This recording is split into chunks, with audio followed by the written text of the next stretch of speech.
Kia ora again, race fans. Well, in case you've missed it, it's officially racing season. I define it as when the rugby's just about finished. No one really cares unless you're a Canterbury fan, of course, because they're always in the thick of the end of the season. And the cricket players aren't quite warmed up yet. This window opens up where it's racing. Generally starts with the Caulfield Cup. So we're going to weigh in to all of it with the regular panel back in the saddle again from all over the place.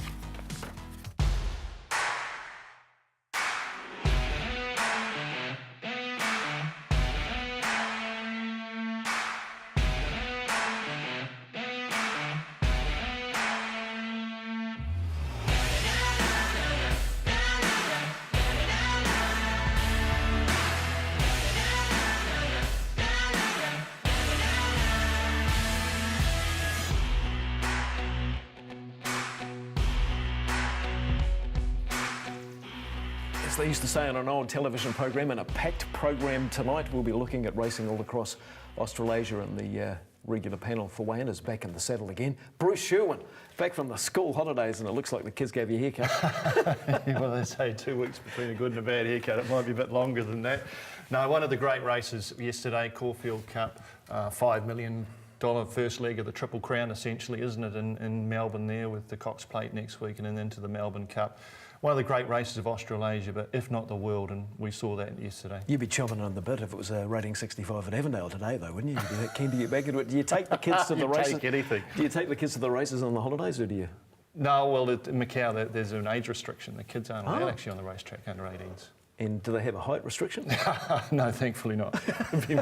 Well, you mentioned the Caulfield Cup, though. We're going to channel everything that happened at Caulfield through Mick Guerin today, who was, as usual, live and at large, but on the track, and he joins us with a slight delay from the banks of the Yarra River. There's probably a song that you've been trying to think of that you could have sung in the intro, but we decided to flag that and just go it alone a wee bit. Good to see you, mate.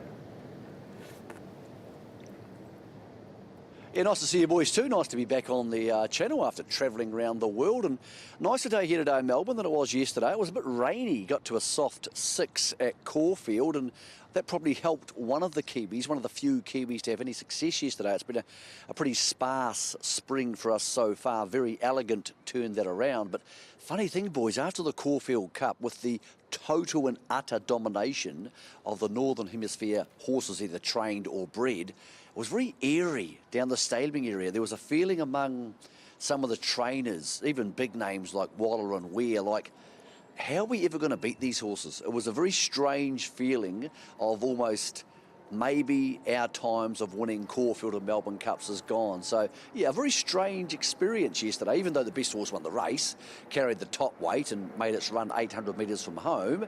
Afterwards, a lot of the Australasian trainers were like, wow, what happens next? Well, let's have a look at the Caulfield Cup replay, but let's start with the track, I think, Sheldon. It is a quirky track. Look at this for the shape of the track. The grandstand here is to the bottom left of the screen. Look at the turns and what a horse has to cope with. They call it the Heath, that's its nickname, and if we think that Moonee Valley is difficult to get around, Caulfield's not far behind it. Really, we noticed that in some of the tactics, and certainly in the big races where jockeys are pretty intent on making a move fairly early down the side of the track. Absolutely. Actually, I know I think it was designed on Caulfield. Actually, Rangiora is a wee bit similar. But let's go to the feature races. Mick alluded to, it was sort of introducing the internationals en masse, as good as half of the field for the $5.5 million Melbourne Racing Club feature. And Best Solutions carrying 57.5 kilos in the Godolphin Blue from barrier 17, and it didn't start well. He's one of the last away. He has to work around them 5 wide to find a position.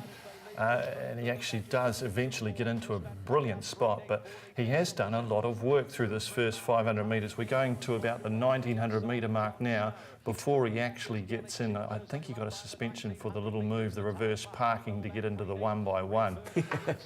The sectionals of the race, Damien Oliver got away with murder. The sectional graphics you'll see on racing.com are just fantastic. At one stage, from the 1400 to the 800, he's gone 13.99, these are 200 metre splits, 13.99, 14.0, 13.5. He's not even going half pace, and you can see that very evident now with ace high crawling. Honesman's in a beautiful spot. He had the run of the race behind the leader, and now Best Solution, getting into that one out, one back position. He's in a great position, but it's really hard when a horse has spent some petrol early in the race. No matter how slow they go, it can be very hard for that horse to recover, but he's showing his class. Is this where J-Mac just about goes? Yeah, J-Mac's 3 wide. The Taj white Mahal, cap, the stablemate of Homesman, he's 3 back with cover behind John Snow. We'll talk more about John Snow. Things obviously went wrong. It just wasn't the right John Snow yesterday. He broke through the barriers and he just didn't turn up. Here goes the Taj Mahal. Got no problem with this early move. They've gone so slow for so long. It could well have been a winning tactic if it come off. It's one of those, you're a genius if it comes off. If you're not, then you're there to be criticised. And from here, it's pretty much no pain, no gain, isn't it? Absolutely. He's gone for gold. Best Solution went with him. So after the early burn, he's gone plenty early enough with the big weight. Homesman's had the best trip. He's out 3 wide. Dulcetto in the red cap in 4th. Pretty good because he has been reported to not had the best of preparations coming into this off the long trip. Cliff Samoa's tracked them up beautifully for Hugh Bowman. He's out in plenty of time, but watch the way Cliff Samoa just doesn't want to be that genuine lady. Lays in behind the first 2 and 3rd, but it's all about the horses up front. Best Solution, Homesman, a photo finish, and Best Solution holds on to win. Some good runs in behind. In a nutshell, we were just outclassed, the Australasians. We only had 4 runners, though, to be fair. New Zealand, 2 New Zealand breds, 2 Australian breds. Youngstar was the favourite, wasn't it? Yeah, I think she's gone pretty well. She got a bit lost coming down the side of the track and turning. It wasn't really till she got to the home straight there where she started to work home. I'd be happy enough with her. She's really good through the line and she's probably the best past the line. So I'm happy enough with her going forward. So you touched on John Snow. He was a wee bit, well, he wasn't upset at the start. I think he just busted the gates, didn't he? That was it? It's something has to be more to it, hasn't it? I don't think we've got perfect vision of it crossing cameras. Mick, have you got any feedback? Because that just wasn't the John Snow we know. He got conditions to suit with the rain coming.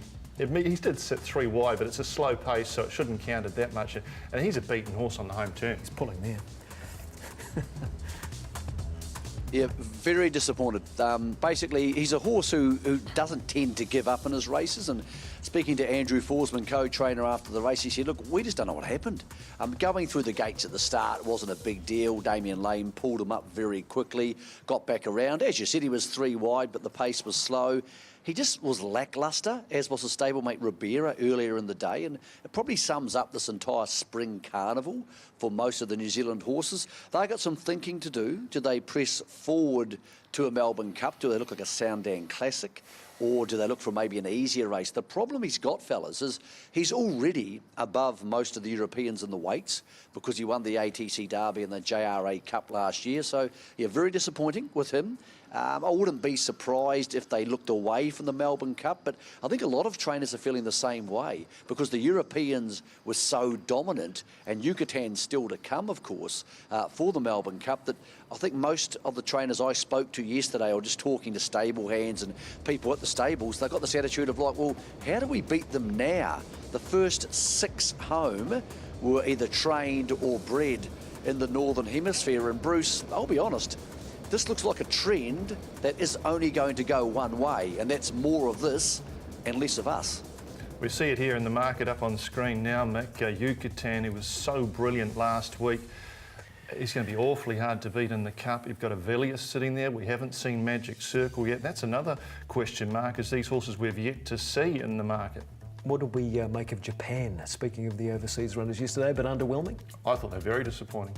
They don't look to be going anywhere off those 2 runs. I couldn't be with those 2 horses. Because, of course, it's a race they've had success in before. The Japanese, they're usually sort of humming by the time the Caulfield Cup comes around. How do we like globalisation now, boys, in terms of racing? We hate it. Or Godolphinisation? Well, if it's going to be a truly international and great race, you have to have their participation, but at the moment they are dominating. I mean, you know, Mick was talking about, you know, there's a lot of thinking for the trainers now. Is there thinking in general as we look at some of the highlights from the Caulfield colour It's the Williams boys. They went really well with Homesman. What are we thinking in terms of breeding horses? Are we just breeding non-stayers where we've only got a chance of, say, a Patrick Aaron, who's basically the modern day Who Shot the Barman of running in the top half dozen or 10, and that's our best shot? Well, I guess the problem in that respect is that the buying market is not demanding stayers. It's very hard to breed to that market when no one's there to buy your horse come yearling sales. It's all about speed and a quick return. So it has to take a market shift. But are we competitive in the middle distance range in breeding, or do we sort of refocus and start getting more sons and what have you of Galileo coming over to breed from rather than those 1600 metre type stallions from the UK? Is this a short-term hangover from what the market's been demanding in the last few years? And there's going to be people that hopefully are investing in this staying type horse for the future. And you're still going to be able to sell a nice classic horse, of course. So there is demand for that horse.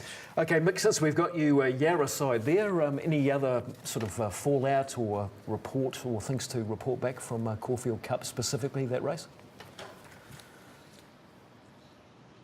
Look, most of the trainers weren't making excuses. They just realised that the horses, the toppy, obviously 57.5, was way too good. One of the strange things about it, guys, was just milling around from the committee room down to the public areas. Most people on course had never heard of Best Solution, which sounds really weird. Like when you go to a major New Zealand race, you've heard of the winner, unless it's 150 to 1. But most people are like, oh, Best Solution, I've never heard of it before. And it's a very strange feeling because people aren't saying, I really enjoyed that, or because it was a great race to watch, but they actually have no connection to the winner. I'm not sure there's anything you can do about that. I mean, it is $5 million, as Bruce said, the best horses are going to come. But let's also not forget, about a year and a half ago, Godolphin were in all sorts, both in the Northern Hemisphere and down here, where they had a change of trainer. They sort of lost their way a bit. And overnight, with the Champions Day at Ascot, they were crowned leading flat racing stable in England, and obviously won the Caulfield Cup the same weekend. They've actually had a big renaissance, Bruce, in the last 6 months, and I don't know what they've done to Godolphin, but whatever they have done, whether it's luck or buying outside bred horses, which they've started to do, which they didn't do in the past, they've had a remarkable renaissance in the last 6 months. So it's not just about this Blue Army, because this time last year, they could barely train a winner. Absolutely, and you see James Cummings been such a success for the stable in Australia. Recently, Bin Sarur coming and winning a race like this, the Caulfield Cup, so that they're really going well at the present time. We're being outclassed. Is there enough to worry about in the races last week, which you were here for, but you certainly would have noted, what were the two Godolphin horses that battled out the Caulfield Stakes, Ben Battle and Blair House? Is there enough about their form and the distance that they had between them and the horses last week, plus the Best Solution win yesterday, to worry for Winks in the Cox Plate? Because they had about as much on the rest of them as she would on a normal day. Well, it's probably, who's going to turn up against her next week? It's an interesting question, but she's just a freak, isn't she? I'd like to hope she could do it again next week, don't we all? Yeah, hopefully she's got way too much speed. Well, on the undercard, I had the Ethereal down as, some fine-tuning for the 3-year-old fillies heading into the VRC Oaks, but in the context of what we've been talking about and the whole day being dominated by the internationals, there was plenty of go Kiwi going when they jumped, and it started to look pretty obvious that the Kiwis, or one of them specifically, former Kiwis I suppose we have to call it now, we're going to fight this out. Let's go to the Ethereal Stakes, and in the pink colours there, probably a wee bit of unbridled enthusiasm early, which should have, Bruce, counted against Very Elegant. Gee, she's a work in progress, isn't she? She got her head fired up and mouth wide open. What's Darren Flindell say? A pelican look waiting for a pilcher. But you just shouldn't be able to do that much wrong in a Group 2 and still win. It's good tempo. In fact, very solid tempo. It was the slowest last 600 of the day. So it was a true staying test. Back there on the inside, she follows one of her main dangers there in Arista, Damien Lane giving that a sweet ride for an inside gate, and just track that horse into the race at the right time. They come clear. The Kiwi Ribera just to the outside of Very Elegant, highlighted there. She got across lovely from her wide gate and has stayed on quite nicely into 5th. I guess she stays, we'll ask the owner shortly whether she presses on to a VRC Oaks. But this is a hell of a story, isn't it? Very elegant, unfashionably bred by Zed out of a Dan Road mare, and she really is something else. Watch her turn her foot when she finally gets to the outside here. I gave the Swiss ball one behind the saddle here. Yeah. When she came, but she's so inexperienced. She actually just looks like she doesn't quite know. she That's gets probably a the bit first time lost, she's yeah. really been under pressure in any race, isn't it? She got a bit lost when she got to the outside in the open because she saw plenty of rump stake All at her over the previous start, but she still hasn't quite got it together. Now she starts to go straight, puts in, John Allen goes back to hands and heels, and that's Cozy in the finish. That is amazing for a horse of such inexperience. As we have a look at the VRC Oaks with $2.50 now. Now, we'll get this from Mick as well. Apparently she might be going again next Saturday, which I would have thought was plenty. I suppose Darren Weir's got a plan for Very Elegant through to the VRC Oaks, but going again on Saturday is one of the options there, Mick, for her? He's got 3 options at the moment, Sheldon, and she's quite a light filly. She hasn't lightened off as much as I thought she might after her first up run a couple of weeks ago, but really surprising. I spoke to both Darren Weir and Jared McLean after the race, and they said, we've got 3 options. One is to go next week to the Vars at the Valley and take on the boys, which sounded a bit weird to me. I said, why would you do that? They said, well, then it's a longer break, 12 days to the Oaks, or they can go to the Wakeful, which tends to be the way a lot of horses go to the Oaks, the Wakeful on the Saturday on Derby Day, or they can not race in either and go straight to the Oaks, which makes it 2.5 weeks. Indications from Weary are he wants to go take the boys on the Vars next week, give her that 12-day break. He's not concerned about her lightening off. He said the last 2 weeks she's actually improved in condition quite a bit. So interesting comment from him yesterday. I said, what about Amphitrite, the horse who won the 1,000 guineas last week? He said, we might miss the Oaks and go to the Maya. Now, it's second favourite in the markets Australasian wide. It's obviously the stablemate. I think there's been about 11 major 1,600 metre or plus races in Melbourne this spring, and Weary's trained the winner of 9 of them for the 3-year-olds. So he's just absolutely flying. That's a huge market move. If Amphitrite comes out and goes to the Maya, and this horse goes either way, one of the 2 Saturdays coming up into the Oaks, she's going to be very, very dominant, fellas. It's hard to pick a horse to beat her on that. On Ribera, I thought she raced flat, maybe a touch weak. So James McDonald said, look, she's got the ability, she just doesn't know how to use it yet. He said still go to the Oaks because probably that's most of the Oaks field from yesterday. It's not going to get much stronger. You might pick up 30 or 40,000 for running 3rd/4th or 5th. So I think she'll go to the Oaks. That'll be Andrew Murray's decision heading forward. But I thought yesterday she showed that she's too weak for a spring campaign to be a winning option in a race like the Oaks. Everybody on track was talking about Very Elegant. Some of the New Zealand-based owners were there. It was the only, so far this spring, feel-good New Zealand story. So very much we're going to keep her as one of our own heading into the Oaks on the Thursday. Absolutely, the feel-good story of the day for the New Zealand breeders. New Zealand bred winner, the 3rd horse out of Isabel mare, and even Collectible, the 4th horse. That's a good run going forward.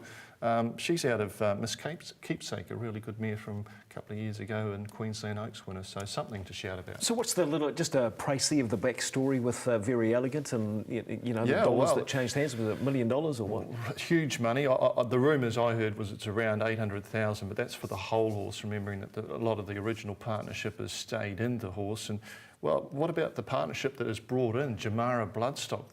That's John and Mark Carter and their sister Rachel. They race Humidor, and they've got a Cox Plate horse next week, so they're having a heck of a run, the Kiwi owners there with Darren Weir.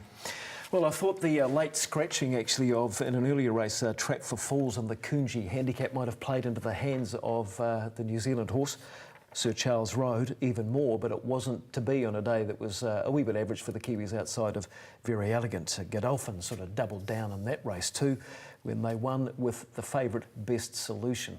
That was in the Coonji handicap. Best of Days. And Best of Days, was it? Yeah, Best of Days on the inside. Sir Charles Road, apparently Mick reporting, I think, down the confirmation or the comms yesterday that he got galloped on at some stage during the race here.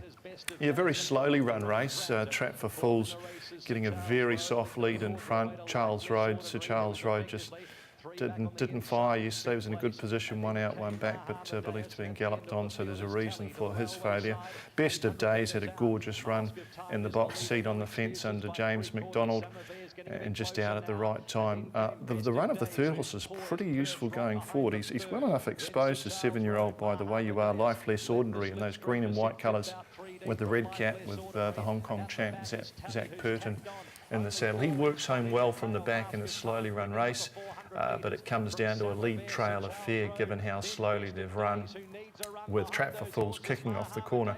Best of Days came out and looked like he was going to win easily, but had to really battle with Trap for Fools, and it actually wasn't settled until the inquiry room after, with an inquiry into inconveniencing in the last 50 metres, with Best of Days just shifting in a touch.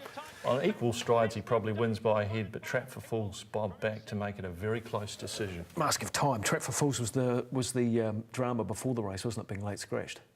Ah, sorry, yes, indeed. So, yes. Mask of Time. It is, so we'll just catch up with Mick on that. Was there any sort of feedback? You were talking to Darren Weir about a few things yesterday at Caulfield in terms of the late scratching of Trap for Fools. What came up with that?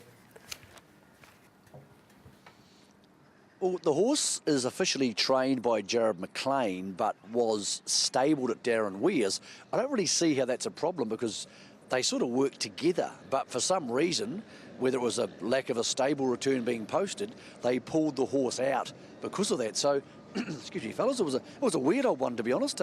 J-Mac thought he'd won that race, and then it was a dead heat. Good call from Matt Hill. Actually picked it being a lot closer, because when you first looked at it, it looked like the winner was pretty clear-cut. So, inquiry there, as Bruce said, and that came to nothing.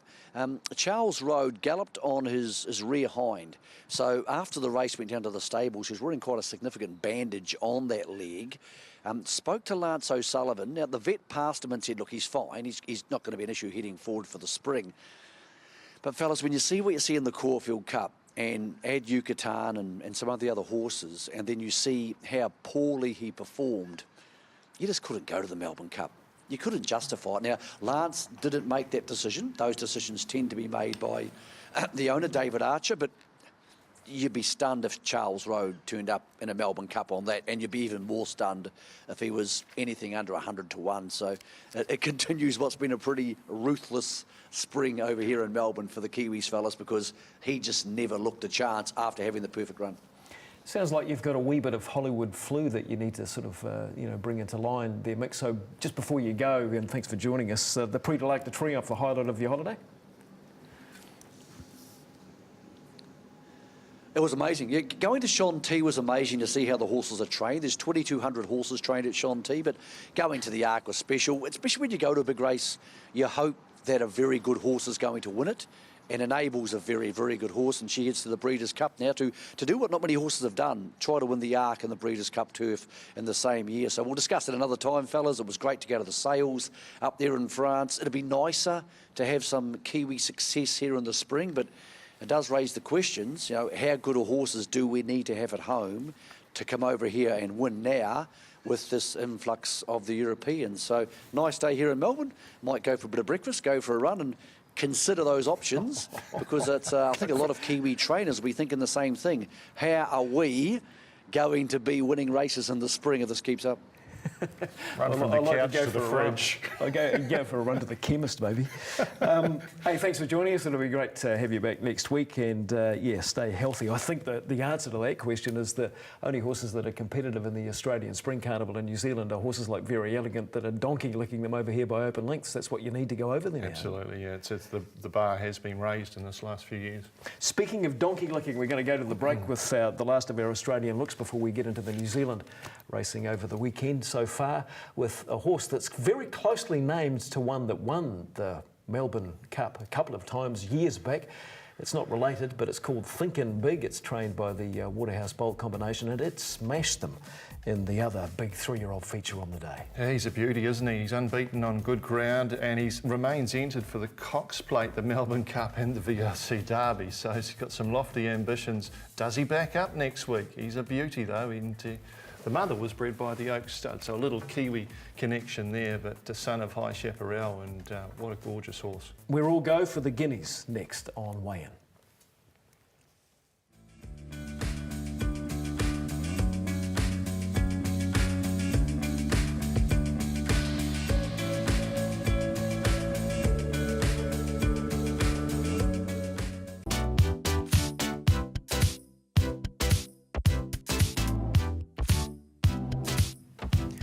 Well, it was a great day for racing across Aotearoa yesterday. The long Labour weekend has plenty of racing in store for us, and certainly the two venues yesterday, Rotorua, Ash Vegas, they both delivered weather-wise. You can't shut Rotorua, can you? Wow.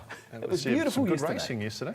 Yeah, in the racebook it was, I thought, two of our finest fillies taking on one of our fastest sprinters in his own backyard over his own distance, really. But as it turned out, the favourite Julius in the feature race there yesterday, the Swayness, actually, it was a race that was dominated from the front, but he sort of blew it from the start. Yeah, well, he's an on-speed horse, and he just seemed to jump up a bit awkwardly and didn't get into the position we expected. It was a slowly run race, a lot of on-pace control from Volks Lightning and indecision. He did get over into a great spot, so he didn't have to use a lot to get into that position. And just after the time they start turning, he's in a great spot, one by one. We also got to remember he's coming in off quite a long break. He hasn't run since the 18th of August, so for sure he's going to improve on this, and he's probably going to improve when he gets to a bigger track too. The turning nature of Rotorua probably not ideal. Volpe Veloce got into a nice spot, and they would probably be really happy with her. I thought the other filly or mare now, of course, Love Affair, was a wee bit flat. Was that just second up stuff? You know? I'm not 100% sure she's going as well as she was this time last year. Like, she looked potentially one of the best horses in the country, and she just seemed to lose the back there of Volpe Veloce, and she's come home okay, but perhaps again another horse that could be suited by getting to a big track. But very much an on-pace race, bunch finish. Volpe Veloce is very good coming from just off the speed. So yeah, I think it definitely, the lead at first and second may have been flattered a touch. Okay, so Volks Lightning was a $65,000 purchase, I think, at the Ready to Run sale. And the Brendan McCullum colours as well. Yeah, great so, for them. and it was one of those just on the line at the right time. He got the head down because I thought Indecision had it. Yep, that angle at Rotorua treacherous. Let's have a listen to what Jay Waddell had to say. He was, as I say, still nice unwinding for third, Julius, but it went a bit pear-shaped at the start. Let's find out what happened. Yeah, I'm really not sure, Brendan. Normally his gate speed's where he wins his races from. He's normally so fast out, but today he just got it all wrong. He was standing fine. He normally goes in early, but today he just got it all wrong. And from there, I didn't really know what to do. The pace slackened, so I slid around. We ended up getting into the 1x1, and we got a good run from them. But he just wasn't quite himself today. But geez, he's just got the heart of a lion. I really thought I was going to run midfield halfway down the straight, and to his credit, he's been beaten half a neck. I'm in awe of the horse and his ability and his heart. I'm sure John will take him home and look after him, and he'll be ready come Christmas time again. So he's still tracking to be one of our best sprinters and aiming for all the big ones, isn't he, Julius? Well, it took a very good performance by Melody Bell to beat him in the Foxbridge Plate, and as I say, he hasn't run for 2 months, so he's going to improve for the run for sure. We had stayers trying to stay on track for their Spring Cups aspirations in one of the other features at Rotorua yesterday, the Open Handicap over 1950. And as they jump here, Bruce, the Queen's horse, or the former horse, Peacock out wide, couldn't sort of contain himself and crossed over and made it very interesting early on for most runners trying to set some sort of pace. It was just going to be fast for a while. Yeah, it's an interesting race to dissect. They look like good tempo, but a number of these on-paces are still there at the end. Obviously not Peacock, in the fresh up state, just over-raced and dropped away quite sharply, causing some trouble as he disappears back through the field. They're three abreast up front. Eventual winner, Peso, over on the inside part of that lead, so he's done really well. It's a couple of huge runs. The Woodsman is 3 wide and attacks to the speed as soon as the tempo slackens, so he's been terrific. Egrain just for a time there was 3 wide, manages to get in just as they turn towards the back in the red and green colours. So she did a little bit of work to find a spot, but the tempo suited her. She's run great, given how far she was out of the handicaps as well, so that could be one to watch in terms of what happens with her handicap. She was 12 points out of the handicap, so she could be in for a significant readjustment with this fourth. But yeah, Woodsman the Grey, after being 3 wide and getting outside the speed on hot tempo, no holds barred. He then cracks on from about the 600 metres. High Lads had a great run in the pink, the Scott Richardson colours. He comes out at about now, trucks into the race and for a moment looked the winner, but Peso still smoking his pipe, just clears Peacock as it starts to weaken. Egrain just needed a better run into the race, I thought, from the corner. Maygrove wasn't really carrying her into the race, so she kind of had to make her way out 3 and 4 deep with not a great deal of momentum. I think she's terrific, this mare. I really rate her. The way it's turned out, first 3 around the corner, first 3 home, and she is a really good closer in the last 100 metres. Peso off a perfect ride, good win. Woodsman, Herculean in second, the work he's done. Highlad's going well. And Egrain's the one to follow, obviously. Well, those front runners sort of helped a wee bit by Peacock stalling around that top bend. They might have got away a wee bit on the rest of them, trying to chase them down. Possibly. I haven't had a close analysis of the breakdown of the run times. It just seemed they went solid enough, but those on paces were still there at the finish. Egrain, as the tracks get harder, do you think she'll keep going? That's the only question mark. They had the pads on yesterday or something. Yeah, it's the only question mark she has left to really solve for us. We've seen her. She's terrific. That's as good a track as she's struck so far, and she's probably the run of the race. Maygrove, Excalibur, Strolling Vagabond, it's still on for them over the Well, Maygrove, I guess there's some questions there. He's 8-year-old. He doesn't seem the same horse when he doesn't lead, but he hasn't got the pace to get there anymore, so there's probably questions around his future. He has to step up. But his third run into a prep, he might be just taking a couple more runs to come to his peak. And Peso's been a great wee project for Paul Nelson. He's taken his time, 7-year-old, yeah, only 7-year-old, and starts. he was winning a benchmark 65 this meeting last year, so he's really progressing. He's going great. He was 5th in the Rotorua Cup back in May, so he does love the track. It was, it was sort of vindicated that big run behind 5 to Midnight, I think it was, at the Hawke's Bay Carnival. Wide run. Really just about pulled that one off that day, and there was a long way back to the rest of them. So he's really got a good summer in store for Paul Nelson and co. Peso. It was eyes down early in watching a filly trying to, I guess, make a headline in the first race of the day. It was only 6 3-year-olds lining up. It was a fairly select bunch, and Media Sensation, I think she ended up starting the favourite and was deliberately pulled back towards the tail of the small field early. Yeah, we were discussing this before the show, weren't we? This is a different filly. As a 2-year-old, she was all about express speed and brilliance. They've been very, very deliberate with teaching this horse to settle and obviously setting up for 1,000 guineas. She's still a little bit keen through the early stages, but I think we can play the forgive card because she's getting better, and they also didn't go any tempo, which adds merit to this win. It's one of the fastest closing 600s of the day, and she's come from the tail. I like her going forward. Bocky's come back nicely. He was coming in fresh up. He sits outside of Bolt from the Blue, who off the tempo is a bit disappointing in the Bone Crusher colours leading the way. Bocky outside. Media Sensation, just with a bit to do turning in, but she's gathering momentum. And as the leader's quick, she might have been flat for a little while there, but she really puts her head down and chases hard.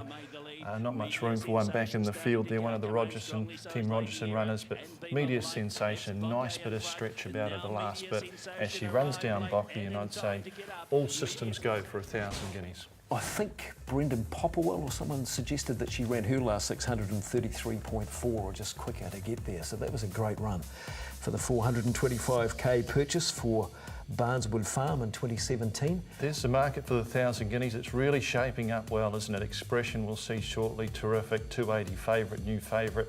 Melt, well, obviously off the Madison County Hawke's Bay Guineas form, Media Sensation shortening. The Southerner, Emily Margaret, rip 'em ups, yet to win a race, but gee, she's got some ability, and Loose Cannon, another in the Go Racing colours, so it's a good looking field at this stage. And of course Rip 'em Up takes on a few of the boys in the Sata Memorial coming up on Monday, which we'll have a look at shortly. Barneswood Farm backed the feature at Ashburton yesterday, and it was a chance for the Cantabs, I suppose, Bruce, to ask themselves just how good are we, because they had a Hawke's Bay filly as a serious yardstick lining up in the formerly John Greig Stakes, but the Barneswood Farm Stakes. And, well, I suppose the question marks were all around the 1,400 metres, and I think halfway round here we'll see a bit of head-on footage going into the first bend. Halfway round, I think a few of them started to cheat on the 1,400 metres. They thought we might save a bit of ground. Stall up for a bit of a walk round the corner and get home. Wicker Force and company. Yeah, Wicker Force, after doing a little bit of work early, just trying to steady the ship as they made that first corner. Again, not super tempo in the race, so Wicker Force a touch disappointing.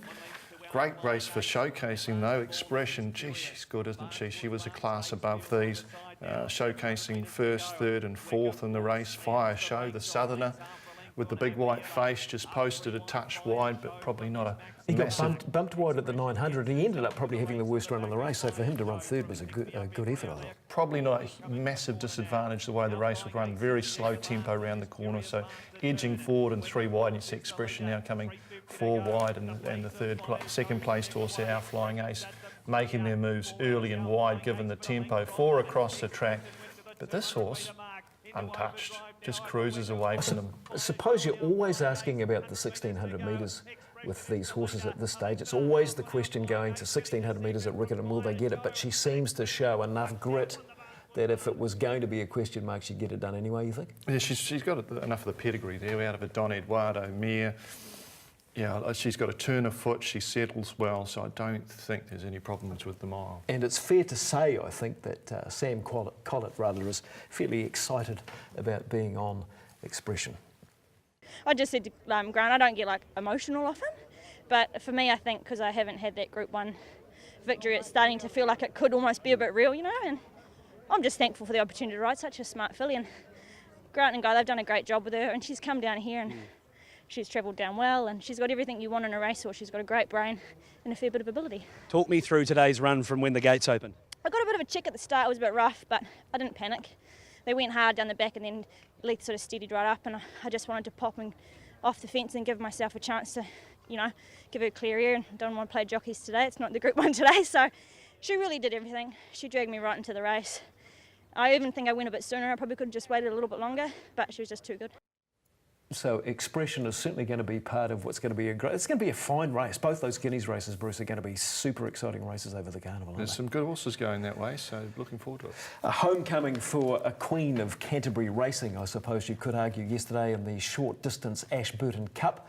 Prom Queen, also ridden by Sam Collett yesterday, but the party was spoiled a wee bit by Prince Oz, who was, I guess it's fair to say, fairly ordinary when he was in the North Island, and certainly has, I think, made it now 7 from 7 for Neil Ridley, or close to that, 6 from 6, and has definitely turned a corner as we see the end of the back straight. Some interesting riding here from Sam Collett there. Yeah, well, I think, she had to ease wide. The young apprentice on Jazzman, blinkers on first time, and it was just out of control, wasn't it? So she's actually moved around, aside, so he can come through. That 4 kilo apprentice was going to be in an awful lot of trouble if he'd been caught behind the speed. He seemed to have very little control. Prom Queen, well, she proved that she's not far off some good sprinters when she was in Queensland in the winter. So how good's this horse going, Prince Oz? He'd only won 1 of 11 previously, but just with maturity and age and getting some confidence down in the South Island, he's run down a couple of very good horses in Prom Queen and Signify. And I guess they'd be happy enough with Enzo's Lad as well, working home the Telegraph winner. But yeah, Prince Oz, what a revelation he is, and nice in the finish here, isn't he? Quite comfortable considering the opposition that he beat there. They're not slugs, Prom Queen and what have you. Let's just have another look at that 900 metre mark and just hone in on that. I think I talked a wee bit too long there before we got to that. So Rahul Bihari is on Jazzman. As you can see, he's a big horse. He's got the blinkers on for the first time. History of racing fiercely, runner. yeah, and he's in a bad spot. He's behind a leader, over racing. So he's probably yelling as much as anything. I'd say he was screaming. He was in trouble. And she just edges out to let him go. So that obviously hasn't helped Prom Queen either. It's probably a move that she didn't need to make at that point in terms of winning the race, but a very sensible move. Great riding, I think, from Sam Collett, just putting safety first there. Let's hear her thoughts on the Prom Queen scenario, and also led into another winner that she had on a smashing day at Ashburton. Yeah, we got into a little strife. She's obviously jumped pretty well, and I've elected to try and sit outside Sabre, and the young jockey on Jazzman was just in a bit of a problem, so I've opted to just let him out so he didn't sort of run into the back of me and just let the speed go. And it's just ended up a little bit messy, probably for a couple of 100 metres while people were trying to get into a position and just trying to keep her balanced. And she's kicked really well, and unfortunately Terry Moses' horse was able to roll down over the top of us, but I was very happy with her effort, and she was brave, and she'll improve from that run too. Okay, while we're here, I'll ask you about Major Tom, who's been victorious today as well. A game effort from him. It was, especially with the 60.5. He's had to lug around a fair bit of weight, but he gave me a nice enough ride in sort of like the 3-back 1-off position, and travelled pretty well to the corner. I always had a handful of horse, and he was able to let down really well with the weight. And let's cue Major Tom winning the 82 benchmark 2100 metre race. Favourite was Richard of York, who got into all sorts of trouble all throughout this race, Bruce. It was a really difficult ride for Opie Boston, even in the home straight. I'd see him throwing his head around there. Got a big extravagant action on him, and was a difficult ride for Opie. But Major Tom, what a good horse he is with the top weight here. 60.5 kilos.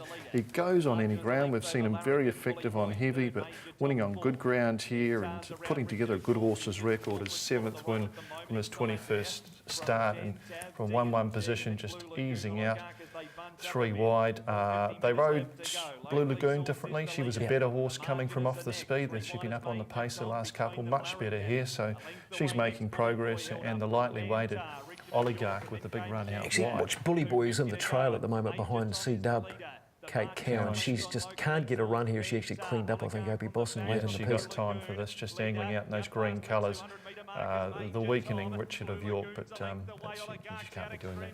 Yeah, it ran on quite well, Bully Boy, after all that. And actually, Oligarch down the outside, he's now put it in a couple of nice runs that will see him be more than a runner's chance in a race like the New Zealand Cup if he can get that distance. Not a deep race, is it? Filar favourite, the horse with a very good wrap. And where's Yogi? Is Yogi on this market still? I tell you, if he He'd be brings odds on. Yogi over here, it'll win by a furlong. He's over the page. What's he paying? Get on. Well, he mustn't be coming if he's $31. Is he? If he was genuinely coming, he'd be odds on. Swing notes in there as well. $41 for the Tiakau barn. It's fair to say that the Tiakau team, in terms of Guineas races, has lost a wee bit of firepower over the last few days. And earlier in the week, we caught up with Jamie Richards to find out what's going on with Avantage and sort of Osman, among others. She just pulled up a little bit lane behind, and we just aired on the side of caution and got the vets involved, and she went through the scintigraphy. There was nothing of any major consequence found in terms of skeletal things, whether it be stress fractures or whatever, but she has got a bit of, sort of muscle problems there, a bit of deep-seated stuff, so we're just going to err on the side of caution and just back off her now, and she'll sort of have 4 to 6 weeks off and then build up again from there, hopefully all going well. Okay, do you look at a sort of an ideal race next for her, and as you said, 4 to 6 weeks and sort of coming back? Have you got anything in mind looking towards the rest of the season? I think it's too early to sort of get involved in where she might come back. I think we'll just do the right thing by her and give her the time that she needs. She's still only a 3-year-old and very young and still immature, so I'm not sure, maybe we aim for Sydney later part of the autumn or Brisbane in the winter, or maybe she just has a good long spell, I'm not sure, but she'll tell us when she's ready. Okay, well, the big talk horse around New Zealand has been Tiakau Shark, and especially about where he's going. The decision came out during the week that the Copelands was his race. Yeah, he heads to the Copelands. We were giving consideration to going to Australia, but just where he is in the handicaps, we weren't sort of assured of a start in the race that we wanted to run in. So we thought we'll just give him one more start for the spring in the Copelands. He'll fly down there. He could well have a gallop at Ellerslie next Saturday, perhaps. We're just sort of working through his work and very pleased with the horse and how he's come through Hastings. Yeah, which was an incredible win, and look, a horse who's really sprung on us now, hasn't he? He showed that talent as a 3-year-old, and gee, he's putting it together with what he's seen so far in 2 starts. Yeah, he's going really well. Very exciting horse, and he's relaxing and finishing off his races, which is encouraging. So, where he ends up, we're not sure, but we'd certainly like to think he was good enough to go to Sydney in the autumn. Osman, look, his run in the Hawke's Bay Guineas. Look, what do you take from that? Because he looked as though he was a horse who was, given every opportunity in the Hawke's Bay Guineas a couple of weeks ago. Yeah, he raced a bit keen in front, Brendan, but we sort of wanted to go forward and just see if the sort of Osman was still there. And to be fair to the horse, they went a pretty good clip. Opie sort of said they went 1,200 metre speed for a 1,400 metre race, so he knocked up a bit the last bit, but don't think he lost any admirers. He didn't give it away. So if he can, if he can get a nice run on Monday in the Sarton and not have to do too much work, I'm sure that he can acquit himself well, and we'll make some plans once we get through Monday. Okay, and how was his breathing as well? Of course, that's been something that's come up, with his 2 starts that he has had back to the races. Yeah, he obviously between 2 and 3 had a little tidy up with the laser, but there's no noise, there's no problems there. I think certainly with the modern technology around the vetting now and the scoping and dynoscoping and bits and pieces, things that probably weren't picked up, say 5 or 10 years ago, are being picked up now, and it's all for the greater good of the sport. So he's in good form, and there's no problems with his breathing. And so to the Sarton Memorial, one of the key lead-up races to the 2000 Guineas. And firstly, Bruce, I suppose the first question on everyone's mind is the Te Rapa track. Did it stand up, for example, to a couple of hundred ready-to runners doing the business last week? Over 400, and the track seemed pretty good. There's a bit of rain over the weekend, some vision here from the breeze-ups, and that sail middle of November for New Zealand Bloodstock. Over 400 horses on the surface, and it improved from the first to the second day, so I think we're in a good space. Kicking up a bit there, but it was officially slow the first day and improved to dead for the second day. We'll all be watching on Monday with the track conditions and co around the Sarton Memorial. In terms of form and markets, Madison County, well, he's calling all the form shots, really, isn't he? Wicked figures out of that Hastings win, which makes me a little surprised that the drift on Melton, the 1000 Guineas. Great sectionals. Here's a look at the race. Sort of Osman, as they said there, Jamie and Richards. It felt like a 1200 metre race, Opie Boston, so he had a bit of front end pressure there and just weakened the last bit. Madison County tracks Melton to the race on the 3-wide train. Very good closing sectionals. It's just a proper Group 1 recommendation, this race, and for me, it's the best 3-year-old race we've seen so far this season. These are the A-graders. What did he run home with just then? I can't remember off the top of my head, but it was genuine top draw stuff. And the speed figure from the race is reading like a Group 1. He's only plain, isn't he? He's only a plain little $35,000 horse, but yeah, he's got what it counts, or what counts at the moment. Bit Lippy looks like it'll have something to say or offer in the 2000 Guineas. Yeah, but Lippy had some really good form from a 2-year-old. This was his return at Avondale and a dominant win. The other horse to watch out of this is obviously Rip 'Em Up, who holds a place for the 1000 Guineas and the Go Racing blue and white colours following Bit Lippy into the race. She's got a bit to learn, Rip 'Em Up, as we'll see in a following race shortly. But Bit Lippy, this is a really good return. The mail from the track was probably improved for the run as well. Hadn't had a trial going into this, so Bit Lippy's going the right way, and he brings another interesting form line into the 2000 Guineas discussions. And you mentioned it, but you've really got to love this filly, Rip 'Em Up. She's got the X factor on ability. Look, she even came out of the gates awkward here. She did everything you possibly could to throw this race away the other day. But in saying that, Dawn Patrol, who's come into considerations for the 2000 Guineas, they were very deliberate in riding him, and he resented it early in those black and white colours, and he gets caught 3 wide throughout. And you probably count on one hand in the season the number of horses at Matter that can sit 3 wide on a good... Look at Rip 'Em Up. Look at what it's doing wrong. Well, manners definitely have to improve if it's going to be a factor in a 1000 Guineas, but 3 wide on one rein. Now Dawn Patrol's getting a little exposed and fired up. He took a long time to drop his head. What we like with Dawn Patrol, though, excuse me, just break the table, is when he goes, he puts them to bed really quickly. He's got an excellent turn of foot. He is at this stage. Talked to Frank Ritchie through the week. He'll have a barrier trial. He probably won't race again before the 2000 Guineas, but when he quickens up, he puts them away really nicely. Whereas the filly's still doing things wrong, putting things together really late in a race where she closes strongly. It probably flatters her, because I think Dawn Patrol, he kind of switches off once he's got the job done. He's also done a stack of work 3 wide, but then Rip 'Em Up. You'd have to think she's going to like the wide open spaces of Riccarton. And just watch past the line. It's not finished for Danielle. Where's the float? We're going west again. I'm all done. Now they're putting blinkers on in the Sarton. Yep, so that'll be interesting to see what happens with her, but yeah, immense ability. What about some of the others? Kiji Express, is he a real show, or is he a show pony? I think he's coming in off slightly lesser form lines, just the figures and the sectionals he's running. He probably has to step up to be a factor in the Sarton, but yeah, Madison County's obviously the horse to beat. What's your pick? Madison County's the A-grader at the moment, and Bit Lippy's coming in with that good form line. And Rip 'Em Up for the 1000 Guineas, she's going to push those fillies, you think, if she switches on? She's got the ability. It's just whether she can't do that much wrong and win 1000 Guineas, though. Okay, that's the races. More answers than questions with the Masara report and a few other subjects to close out weigh-in for another week coming up.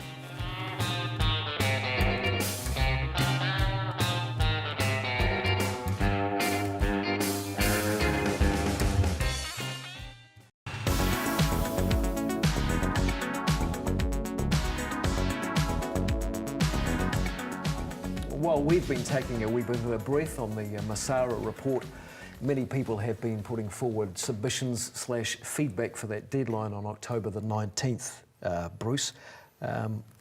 We asked a few people to come on. We've asked people about submissions and how they're going to be dealt with. How did we go during the week? Wayne contacted Winston Peters' office about the submission process. We were referred to the Department of Internal Affairs. The 3 questions we wanted to answer were how many submissions, who reads them, and there's been rumours of an algorithm used to select which submissions are actually read. So how would that work? Algorithm sort of highlighting key it'll words highlight and phrases? key phrases like outsourcing, what They was the can't just obvious do that, one. surely. Well, there must be an awful lot of submissions, but unfortunately we didn't get any reply. Is it did you put one in, by the way? A submission, Raffle Racing, or yourself, or Myself, yeah. And what are you feeling about having done that? Worthwhile, or? Well, I think it comes back to what's been said by a couple of people through the week. This might just be due process. The report's been tabled. Here's some feedback, and now we all eyes on Winston, isn't it? The next step. Although it is fair to say that there has been a wee bit of a recruiting process on behalf of various sectors in the racing community. Yeah, well, through the week, 1,400 apparently received an email from Brian Black, the Managing Director of Manco Engineering. Where'd it come from? Who got hold of those addresses? And what was the guts of the email? Well, I've got nothing wrong with the email or his right to an opinion, but just how did he come across the 1,400 emails? And he did respond and say it was given him by an anonymous source and with a simple note saying, I hope this helped. But it's both the business address and my own personal email address. Now, Facebook or Twitter came up with something like that and divulged that sort of information, there'd be a hue and cry. So 2 months out from the announcement of the report, and we've soaked up a few interviews on the program, and you've got the odd email and you've made a submission yourself. I thought about making a submission, but I actually went to the government department website to make a submission or work out what the best way to do it was, and discovered that it actually wasn't even on their website, so it was more just email the DIA. So I sort of started thinking, well, is it more feedback than submission? So 2 months out, are there more questions and answers, or are there still more questions than there are answers going forward, or how are you feeling? What's your headspace now? Well, where are we sitting? There seems to be a very, you're with us or you're against us, and that would disappoint me. I think there has to be some middle ground. There's some of the stuff that's just not going to work, and we need to investigate more thoroughly. And there's obvious things like Racefields legislation and the repealing of the betting duty, which is going to give a very impressive short-term gain of something around 25 million. Those are the easy ones, and then you get into the more difficult stuff, outsourcing negotiations and discussions, etc., etc. Is there a realisation then that the let's just do this lock, stock and barrel is actually just a bit of wasted rhetoric? It can't possibly be put into place lock, stock and barrel in hindsight, can it? There's a lot of people behind that, and you can understand it in terms of this is where we are now. We're in a bad space. We've got to lock in lock, stock and barrel, but obviously that doesn't resonate with me. For me, the monumental question is, it's the who question afterwards. It's who's going to be involved in RETA, who's going to be running Wagering New Zealand if it gets through. Who are the people that we need to see doing that? Because as far as I can see, we've had, even though it's demanding for it again, we've had enough people with business acumen and, God help us, accountants running the game into the corners that we've gotten into. So has there got to be a recognition that some of the old boys network, some of the old white guys that have made the decisions for racing for God knows how long need to be moved aside, and are the people that are making those decisions capable of saying, let's get some new people involved in these decisions going forward and trying to make racing relevant as part of New Zealand society and its industrial setup going forward? I think we've seen that in the report, haven't we? The racing board was termed as not fit for purpose. So there's going to be changes there, and people with an understanding of the industry and the game taking control of it. In your gut, do you think it can be achieved? I hope so. I think everyone in racing hopes that. We've got a blueprint there. Let's take on board what we can and move forward. We've got to be doing something. So we need more answers than questions, and no doubt that'll come out over the coming weeks. Yeah, we're all watching Winston, aren't we? Yeah, it's pretty much down to him. Yeah. Is he going to wave a big stick, or is he going to listen? Is he going to go full noise, or is he? Yeah. Probably more on that next week when Mick Guerin turns up for his first appearance on the weigh-in panel for some weeks after holidaying around the place. I'm worried for Winks, but hopeful for Savvy Cope in the Cox Plate next week. wouldn't that be a great story? Yeah, we'll Well all done. know. Good luck to the team. Yeah, we will know this time next week on Weigh In. I can hardly wait. It's the most exciting part of the year for me, racing season. Hope you can join us again. Until then, mā te wā.